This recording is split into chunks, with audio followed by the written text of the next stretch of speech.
Many first responders may have experienced a moment like this. After rapid trauma assessment and evaluation, especially in cases of critical head trauma, it can be difficult to ascertain the survivability of victims.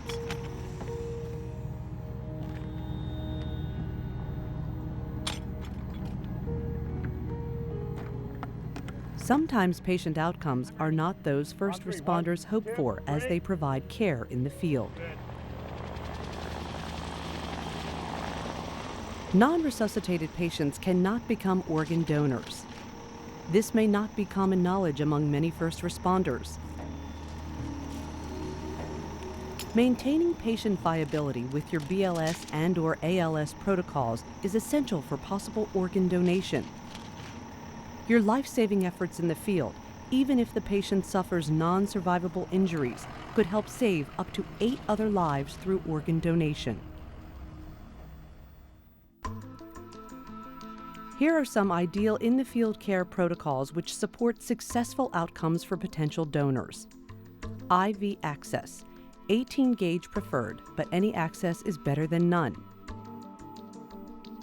Fluid resuscitation per protocol to maintain adequate perfusion. A mean arterial pressure of greater than 60 is preferred. Adequate oxygenation with bag valve mask or intubation. Intubation is preferred to protect the airway from aspiration. And a legible and complete run sheet. On November 10th, 2007, my son Jordan was in a fatal car accident.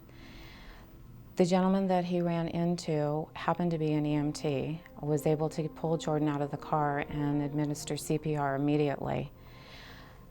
Rescue Fire Department was less than a mile away and responded immediately and were able to continue CPR. At that time, Jordan's heart stopped. They paddled him in the field, was able to get a heartbeat, stabilize, start a line, and able to transport him. Jordan was going to be a third-generation firefighter. He was an incredible young man. He wanted to carry on the legacy that our family started more than 50 years ago.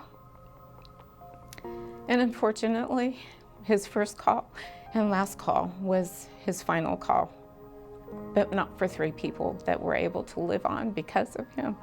Because of the people that responded to the scene and did everything exactly the way they needed to do to be able to stabilize Jordan so that he would be a viable donor.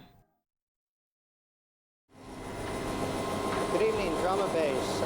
This is Firecopter 1 inbound to your facility with an ETA of 3 minutes. Copter 1, this is Trauma Base. Go ahead with your run. On board, I have a 45-year-old male, GCS of 3 right now. It appears that he has a basal skull fracture. We are breathing for him right now. He is intubated with a 8. We got a trauma coming in, 3-minute ETA. What do you got, Mary? We got a 45-year-old male out in the field who's being brought in by helicopter in 3 minutes. He's got a GCS of 3. He's intubated, they're assisting respirations. He's got a 16-gauge IV, and his blood pressure is only 75 palp, so he's pretty bad off. All right, you said he's only got 1 line in? Yeah, they've only got a 16-gauge. All right, why don't you go ahead and set up for a central line, hang a bag of Levophed, keep his pressure above 60, a couple liters of normal saline while you're at it too. Now you say he's got major head trauma? Yeah. Okay, why don't you go ahead and notify donor services then while you're at it? All right, sounds good. Cool, thanks.